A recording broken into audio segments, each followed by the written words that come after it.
Que tipo de cestas había na casa? Había cestos similares a estes, máis grandes, que chamaban canistrelos, patatas. As patatas, cando se viñan a botar nos sacos.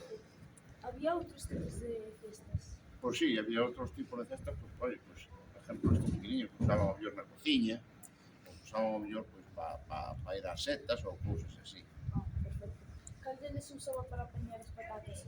O canistrelo grande, un canistrelo moito máis grande que este, para levar unhas patatas. para levar máis patatas. Que materiais se usaban para facer os bimbios, xuntas, madeira? Bimbios e xuncas. Xuncas que non son os xuncos de son xuncas deste tipo.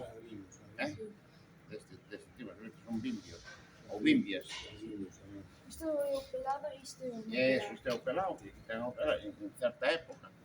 E este é o normal.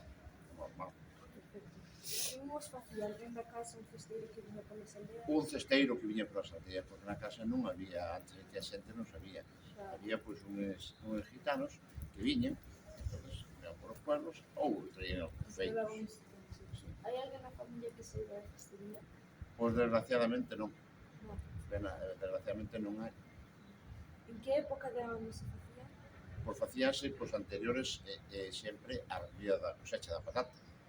Pois olha, se empezaba en junio, julio ou así, era antes a vida da patata. Para a vida da patata, pois telos e vendelos. Perfecto, moitas gracias. Nada, vos, mira, un placer, podemos axudar. Un placer, gracias. Nada, home.